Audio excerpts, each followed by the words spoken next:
सो मैं आपको एग्जाम्पल दे रही थी कि suppose an event is there जिसमें रेस हो रही है और कुछ 4 या 5 एथलीट जो हैं they are taking part in it. ठीक है, अब जैसे ही रेस शुरू होती है सभी लोग सभी जो है धावक भागना शुरू कर देते हैं, एथलीट्स रन करना शुरू कर देते हैं और जैसे जैसे आगे प्रोसीड करती है रेस तो एक जो प्लेयर है उनमें से वो रेस को जीत जाता है। ठीक है, तो क्या रेस वहीं पे खत्म हो जाती है? अगर एक तरफ से सोचा जाए तो रेस वहीं पर खत्म हो जाती है, लेकिन इवेंट खत्म नहीं होता। जब तक आखिरी प्लेयर जो उनमें सबसे स्लो रहा होगा, जब तक वो बॉर्डर लाइन को, मेन लाइन को उसको क्रॉस नहीं कर जाएगा, तब तक रेस को खत्म नहीं माना जाता। ऐसा नहीं होता कि एक जीत गया थी चलो रेस खत्म करो, इवेंट बंद करो, इसको दे दो फर्स्ट प्राइज और चले, ऐसा नहीं होता। ठीक है, सभी प्लेयर्स जब उस लाइन को क्रॉस कर जाते हैं एंड को, तभी जाके हम उस इवेंट का, रेस का एंड मानते हैं। ठीक है, तो इसका मतलब ये हुआ उस पूरे इवेंट को प्रोसेस में कंप्लीट होने के लिए जितना भी टाइम लगा वो किसके ऊपर डिपेंड कर रहा है? वो डिपेंड कर रहा है उस धावक के ऊपर जो उन सब में सबसे स्लो था, क्योंकि जब तक वो रेस पूरी नहीं करेगा रेस खत्म ही नहीं होगी। ठीक है, बिल्कुल उसी तरीके से जो हमारा इस रिएक्शंस में ये जो हम स्टेप्स लिख रहे हैं, एलिमेंट्री स्टेप्स लिख रहे हैं किसी भी रिएक्शन के लिए, जितने उसमें स्टेप्स होंगे उन स्टेप्स में सबसे स्लो स्टेप, माइंडेड, सबसे स्लो स्टेप जो है that is your rate determining step. Slow step is RDS. What is RDS? Rate determining step. Okay, so everyone, this is how we can predict whether a particular reaction is elementary or complex by looking over its molecularity and order. ठीक है, और हम ये भी बता सकते हैं कि कोई पर्टिकुलर अगर आपको मैकेनिज्म दिया हुआ है तो उस मैकेनिज्म से हम रेट लॉ को भी प्रेडिक्ट कर सकते हैं, यानी वाइस वर्सा इसको तैयार करेंगे। ये जो टॉपिक है, इस टॉपिक के ऊपर क्वेश्चन आते हैं बच्चों, और ये जो क्वेश्चन है आपको दोनों तरीके से आ सकते हैं। जैसे ऐसा हो सकता है कि आपको जो है मैकेनिज्म दिया हुआ हो और आपको मैकेनिज्म से रेट लॉ बताना हो या ऑर्डर बताना हो, या फिर ऑपोजिट भी हो सकता है कि आपको जो है ऑर्डर और मॉलिक्युलैरिटी दी हुई है और आपको उसके मैकेनिज्म को प्रिडिक्ट करना है। तो मैकेनिज्म को प्रिडिक्ट करना तो 12th के लेवल तक नहीं आता, सीनियर लेवल में पूछी जाती हैं ये चीज़ें, लेकिन ऑपोजिट वे में उसको पूछा जा सकता है, जिसको मैं अब आपको एक क्वेश्चन की फॉर्म में प्रैक्टिस करवाती हूँ। So predicting the rate law by knowing the mechanism.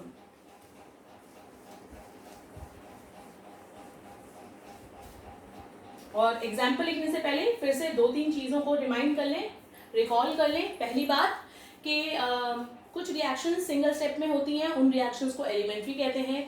दूसरी चीज़, कुछ रिएक्शंस मल्टीपल स्टेप्स में होती हैं, एक से ज़्यादा स्टेप्स में होती हैं, उनको कहते हैं complex reaction.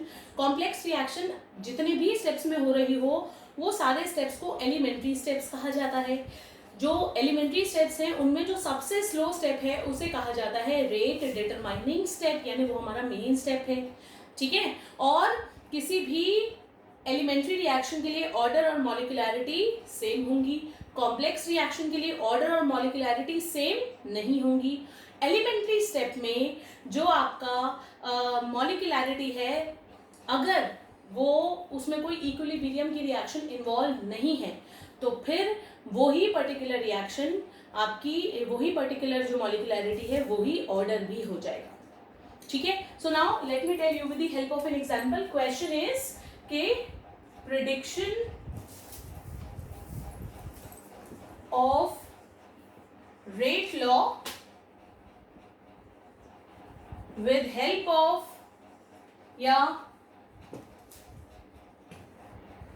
by knowing mechanism of reaction। ठीक है, क्लियर? तो बच्चों मैं आप लोगों को एग्जाम्पल देती हूँ, एग्जाम्पल आप नोट कर सकते हैं। The example is when 2NO reacts with O2 and form 2NO2। 2NO reacts with oxygen to form 2NO2। ये आपको दी हुई है आपकी मेन इक्वेशन, और कहा गया है कि ये मेन इक्वेशन को प्रोसीड करने के लिए, होने के लिए, it takes 2 steps. The 2 steps goes like this: NO2 plus O2 forms NO3 and this is an equilibrium reaction. ठीक है, और second one is NO3 plus NO forms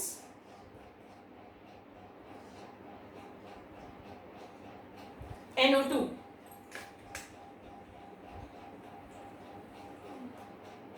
ठीक है, यहाँ पर साथ में कुछ और इन्फॉर्मेशन दी हुई है कि यहाँ पर हमको दे दिया, यहाँ पर जो आपका कांस्टेंट यूज होगा वो है K, यहाँ पर यूज हो रहा है कांस्टेंट K1। जो आपका इक्विलिब्रियम रिएक्शन दिया हुआ है, ये दिया हुआ है कि ये फास्ट रिएक्शन है, और ये जो रिएक्शन दी हुई है ये हमें दी हुई है स्लो रिएक्शन। ठीक है, okay everyone, so now see the picture. अब ये पर्टिकुलर इक्वेशन हमें, ये हमें क्या दे दिए, ये हमें स्टेप्स दे दिए, यानी ये हमें दे दिया है मैकेनिज्म। अब इस मैकेनिज्म की हेल्प से हमें डिटरमाइन करना है रेट लॉ। तो अब हम कैसे करेंगे? तो सबसे पहले हमें क्या देखना है कि दोनों में से स्लो रिएक्शन कौन सी है, क्योंकि स्लो ही रिएक्शन हमें क्या देगी, हमारी रेट के बारे में इंफॉर्मेशन देगी।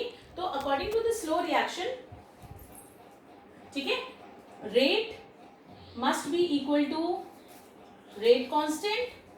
अब इस रेट कांस्टेंट को थोड़ा सा अलग लिख लेते हैं। अब यहाँ रेट कांस्टेंट क्या होगा, K1 होगा, जो यहाँ मेंशन किया हुआ है K1 multiply by concentration of NO into concentration of NO3। ठीक है, क्लियर है? अब देखिए बच्चों ध्यान से, ये जो NO3 है ये एक इंटरमीडिएट है, ये हमारी मेन रिएक्शन में नहीं है। इसका मतलब ये है कि जो अगर हम रेट लॉ लिखेंगे, रेट लॉ में भी हमारा ये इंटरमीडिएट स्पीशीज नहीं होना चाहिए। इंटरमीडिएट स्पीशीज को हटाने के लिए हम अपने इससे ऊपर वाली जो इक्विलिब्रियम वाली रिएक्शन है उसको यूज करेंगे, जिसके अकॉर्डिंगली इक्विलिब्रियम कांस्टेंट यानी जो आपका K है वो किसके बराबर है, concentration of products upon concentration of reactants, right? From this equation we can calculate the concentration of NO3. NO3 की जो concentration आएगी वो कितनी आएगी, that is equal to K into NO multiply by O2। ये सारी वैल्यूज इधर लिख दी है मैंने, मल्टीप्लाई कर दी है।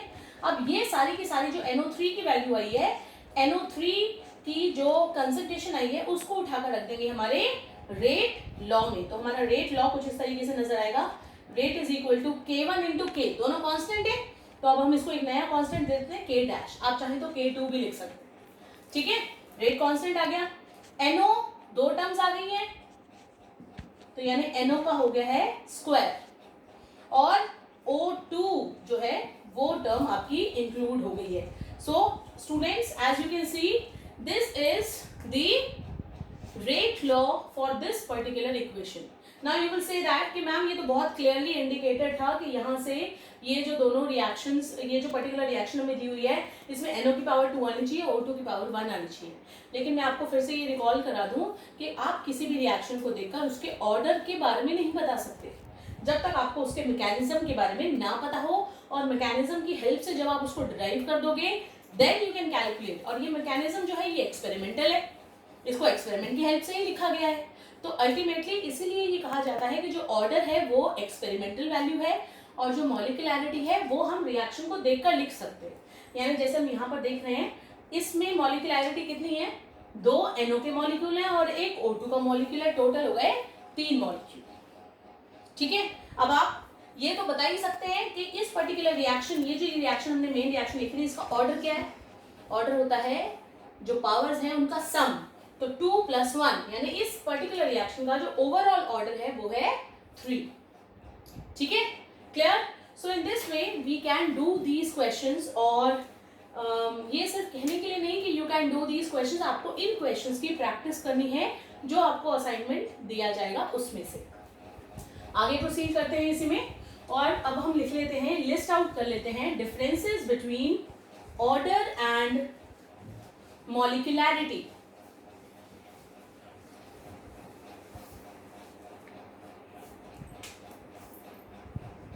Very important topic. आप ये मान के चलें कि सीबीएसई बोर्ड्स में ये क्वेश्चन 2 मार्क में आता ही आता है। Difference between order and molecularity. So for this prepare a table.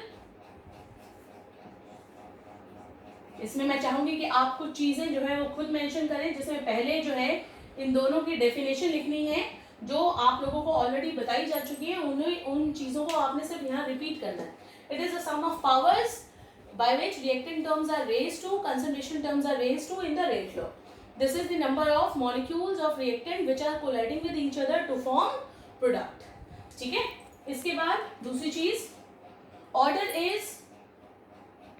can be 0, it can not be 0. मॉलिक्यूलैरिटी 0 होने का मतलब ही नहीं है। मॉलिक्यूलैरिटी 0 होने का मतलब रिएक्टेंट के मॉलिक्यूल ही नहीं है। तो जब रिएक्टेंट ही नहीं है तो रिएक्शन क्या कराओ? Can be fractional. इसका एग्जांपल मैं आपको ऑलरेडी दे चुकी हूँ कि ऑर्डर फ्रैक्शनल हो सकता है, लेकिन molecularity can not be fractional. आधे मॉलिक्यूल, 3/4 मॉलिक्यूल, 1/3 मॉलिक्यूल, इनका कोई सिग्निफिकेंस नहीं है। Then order can be negative also. Molecularity can never be negative. It has no meaning that a molecule number is negative. Next one, it is experimentally obtained value and this is purely theoretical. किसी equation की, balance equation की स्टोइचियोमेट्रिक coefficients को reactant के जब हम add कर देंगे तो मॉलिक्यूलैरिटी मिल जाएगी, लेकिन ऑर्डर को सिर्फ और सिर्फ एक्सपेरिमेंट से ही कैलकुलेट किया जा सकता है।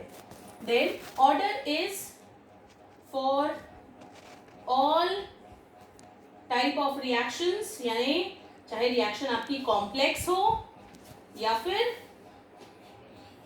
एलिमेंट्री हो, सभी के लिए ऑर्डर को कैलकुलेट किया जा सकता है। लेकिन मॉलिक्यूलैरिटी जो है is applicable only for elementary reactions. It has no meaning with the existence of complex reaction या complex reaction की molecularity को हम determine नहीं कर सकते। ठीक है। अब एक क्वेश्चन जो है मैं बोल रही हूँ, डिक्टेट कर रही हूँ, आप चाहें तो उसको नोट कर सकते हैं। Very very important question once again. So the question is why there are very few reactions which are having very high order like 3 or 4। ठीक है, फिर से सुने क्वेश्चन को। Why higher order reactions are rare in nature, why third और fourth order reactions are rare in nature. ठीक है, इसका क्या रीजन है कि हाई ऑर्डर की, 3 या 4th ऑर्डर की या उससे हायर ऑर्डर की रिएक्शंस पॉसिबल नहीं होती हैं या बहुत कम होती हैं।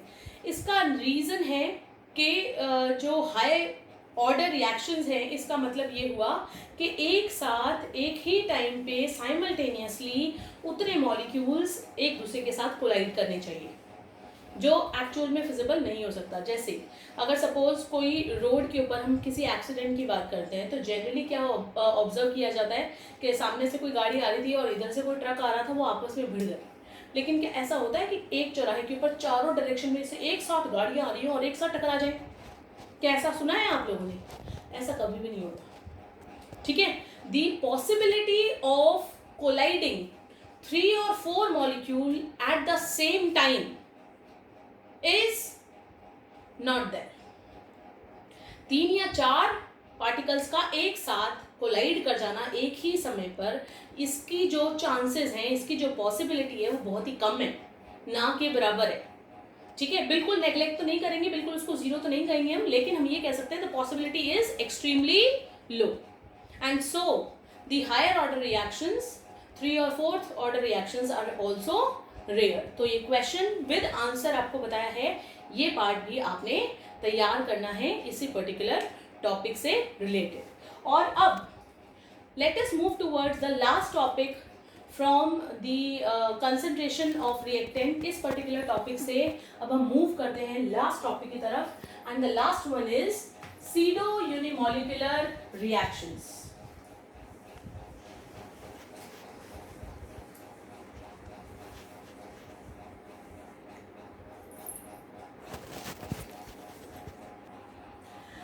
अब बात करते हैं सीडो यूनिमोलिकुलर रिएक्शंस की. So children, these are those reactions which are of higher order but under certain conditions behave as first order. ये वो रिएक्शंस हैं जो एक्चुअल में तो हायर ऑर्डर की होती हैं, सेकंड ऑर्डर की हो सकती हैं, थर्ड ऑर्डर की हो सकती हैं, लेकिन कुछ कंडीशंस लगाने के बाद they behave as first order, यानी वो सारी चीजें फर्स्ट ऑर्डर के अकॉर्डिंगली फॉलो करना शुरू कर देते हैं. ऐसे रिएक्शंस को कहा जाता है सीडो यूनिमोलिकुलर या सीडो फर्स्ट ऑर्डर रिएक्शन. ठीक है, clear? Let me give you examples. Example is, one is hydrolysis of ester in the presence of acid. तो मैं इसको लिख रही हूँ एसिडिक हाइड्रोलिसिस ऑफ एस्टर. जैसे एस्टर आपने ले लिया CH3 COO C2H5 ethyl acetate और वाटर उसमें ऐड किया है. In the presence of acid it will dissociate hydrolyze to form CH3 COOH and C2H5OH, यानी एसिड और अल्कोहल बन जाता है. ठीक है, अब ये जो पर्टिकुलर रिएक्शन है ये एक्चुअल में सेकेंड ऑर्डर रिएक्शन है, लेकिन ये सेकेंड ऑर्डर रिएक्शन में मैं कंडीशन अप्लाई कर रही हूँ कि वाटर को मैंने ले लिया एक्सेस में. अगर वाटर एक्सेस में आप ले रहे हो, एक रीजन को एक्सेस में ले रहे हो, उसका लेने का मतलब ये हुआ जो आपका, अगर समुद्र में से अगर आपने एक गिलास पानी निकाल दिया तो उससे कोई फर्क पड़ेगा नहीं. कि उसमें एक गिलास पानी डाल दो तो कोई फर्क पड़ेगा? तो भी नहीं पड़ेगा. तो इसको इसी तरीके से एक्सेस में ले लिया जिससे उसकी कंसंट्रेशन के ऊपर कोई इफेक्ट पड़े ही नहीं. अब ये जो पर्टिकुलर रिएक्शन है ये एग्जांपल हो गई आपकी सीडो यूनिमोलिकुलर रिएक्शन की. Take another example. Another one is inversion of cane sugar. Inversion of cane sugar क्या रिएक्शन है? केन शुगर इज C12H22O11 और जब हम इसका सॉल्यूशन बनाते हैं वाटर के अंदर और उसमें अगर थोड़ा सा एसिड डाल दिया जाए फिर से, ठीक है, तो क्या होगा? It will hydrolyze to form C6H12O6, एक मॉलिक्यूल बनेगा ग्लूकोज का, और C6H12O6 एक मॉलिक्यूल बनेगा फ्रक्टोज का. ये जो पर्टिकुलर सब्सटेंस है ये प्लेन ऑफ लाइट को राइट साइड में रोटेट करता है, यानी इसको बोलते हैं डेक्स्ट्रो रोटेटरी. ग्लूकोज भी राइट साइड में रोटेट करने वाला है, उसको भी बोलते हैं डेक्स्ट्रो रोटेटरी. लेकिन फ्रक्टोज जो है वो होता है लेवो रोटेटरी, यानी वो प्लेन ऑफ लाइट को राइट की बजाय लेफ्ट साइड में घुमा देता है. इसी को ही कहा गया है इन्वर्जन ऑफ केन शुगर. तो खैर उसकी डिटेल में जाने की जरूरत नहीं है, इस एग्जाम्पल को ध्यान से देखना है. अब यहाँ पे हमने वाटर को फिर से ले लिया एक्सेस में. अगर एक्सेस में नहीं लेते तो ये सेकेंड ऑर्डर रिएक्शन होती, लेकिन क्योंकि एक्सेस में ले लिया है तो ये भी कैसे बिहेव करेगी? फर्स्ट ऑर्डर की तरह. अच्छा, फर्स्ट ऑर्डर का क्या मतलब हुआ? इसका मतलब ये हुआ जो ग्राफ हमने बनाए थे, जो इक्वेशन हमने निकाली थी, तो दोनों में एप्लीकेबल है. कौन सी? K is equal to 2.303 upon T log of A naught upon A. ये दोनों में एप्लीकेबल है. ऑल्दो दोनों में A naught और A की जो वैल्यूज हैं उनको अलग तरीके से रिप्रेजेंट किया जाता है. जैसे जो हमारा हाइड्रोलिसिस ऑफ एस्टर है इसके अंदर हम लिखते हैं K is equal to 2.303 upon T log of V infinity minus V0 upon V infinity minus VT. ये दोनों हैं इनको निकालने का तरीका. ठीक है, वॉल्यूम NaOH का यूज होता है. इसको रिएक्शन को जब एक्सपेरिमेंटली परफॉर्म करके देखा जाता है, चेक करते हैं, तो उसमें यूज करते हैं NaOH को. कितना NaOH लास्ट में लिया, कितना NaOH आपने शुरू में लिया, बीच में NaOH कितना यूज हुआ, ये सारी वैल्यूज पुट अप करने से हम निकाल सकते हैं रेट कांस्टेंट की वैल्यू. उसी तरीके से ये जो है इसमें भी यही रूल है, यही पर्टिकुलर लॉ एप्लीकेबल है, लेकिन थोड़ी सी मॉडिफाइड इक्वेशन होगी.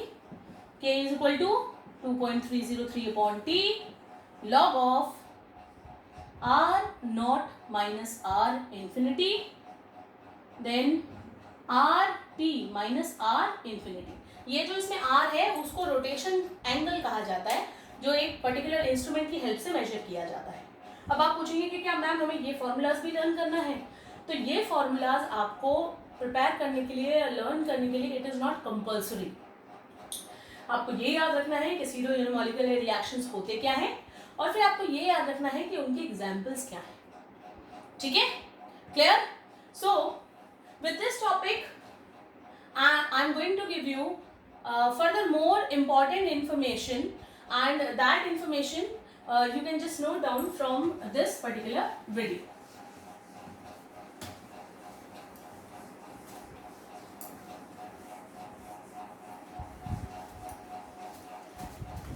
तो दो रिलेशन में आपको इंपॉर्टेंट रिलेशंस यहाँ पे बताऊंगी, जिसमें पहला है units of rate constant for nth order, जिसके लिए हम n की कोई भी वैल्यू को पुट अप करके डायरेक्टली वहां से निकाल सकते हैं रेट कांस्टेंट की यूनिट्स। तो अगर आपको कुछ याद आए तो रेट लॉ लिखा था हमने, rate is equal to rate constant into concentration of reactant, ठीक है, raise to the power n, nth order के लिए n लिख लेते हैं। अब यूनिट्स लगाते हैं, रेट के यूनिट्स होते हैं mole, litre inverse, second inverse, k की यूनिट्स हमें निकालने हैं, और रिएक्टेंट जो भी हो कंसंट्रेशन के यूनिट्स क्या होंगे, मोल, लीटर इनवर्स, इसकी पावर n, ठीक है। अब इस टर्म को अगर नीचे ले जाएं तो k की यूनिट्स आ जाएंगे mole, litre inverse, second inverse divide by mole की पावर n और लीटर की पावर माइनस n। इकट्ठी कर दीजिए टर्म्स, मोल की पावर 1 माइनस n, ये 1 है, ऊपर जाएगा माइनस का हो गया तो 1 माइनस n, बेस सेम है, पावर्स अकॉर्डिंगली एड या सब्ट्रैक्ट होती है। इसी तरीके से ये हो जाएगा लीटर की पावर n माइनस 1 और second inverse. Very very important relation, units of k। अब आप इसी इक्वेशन के अंदर n को 0 भी रख सकते हो, 1 रख सकते हो, 2 रख सकते हो, जो चाहो वो रख सकते हो, and then you can calculate the order for the units of rate constant for any order reaction, ठीक है। तो this is to be remembered. And then the last one, last expression,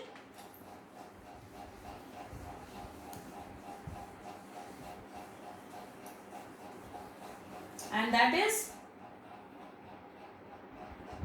how half-life is relation between the order and the initial concentration and half-life.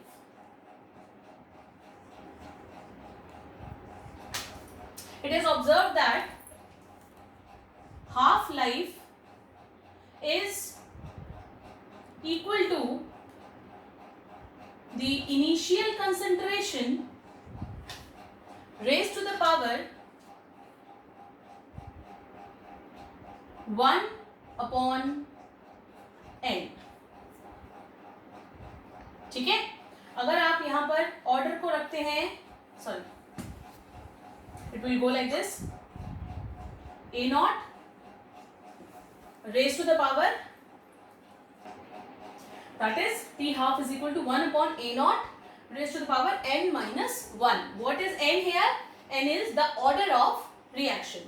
तो अगर हम n को 0 रखते हैं तो ये मैं इक्वल्स टू लिखने की बजाय प्रोपोर्शनल अगर आप लिखेंगे तो ज्यादा बेटर होगा, क्योंकि अगर बीच में कोई कांस्टेंट आएंगे तो they would be included in the proportionality sign, ठीक है। तो ये जो है ये भी एक बहुत इंपॉर्टेंट रिलेशन है जो आपको याद रखना है बच्चों, कि जो है हाफ लाइफ वो इनिशियल कंसंट्रेशन से किस तरीके से रिलेटेड है।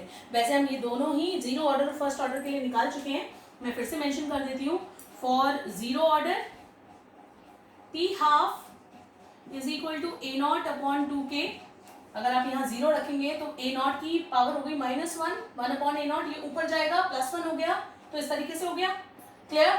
और अगर हम इसको फर्स्ट ऑर्डर के लिए निकालते हैं तो फर्स्ट ऑर्डर के लिए टी हाफ की वैल्यू आई थी 0.693 अपॉन k, जो यहाँ से पता चल रहा है कि अगर हम n को 1 रखते हैं, फर्स्ट ऑर्डर का मतलब है n की वैल्यू 1 है, 1 माइनस 1 कर दोगे तो 0 हो गया, किसी नंबर की पावर 0 इसका मतलब 0, किसी नंबर की पावर अगर 0 है तो it means it is 1।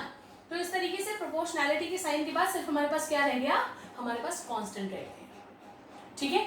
So this is all about the effect of concentration on the rate of reaction. और अब इसके बाद जो हम डिस्कस करेंगे in the upcoming videos, that would be the effect of temperature on rate of reaction. So I hope आपको अभी तक सब समझ में आ गया होगा, and if you have any doubts, your doubts are always welcome. So keep on studying, keep on learning. Have a nice day. Thank you.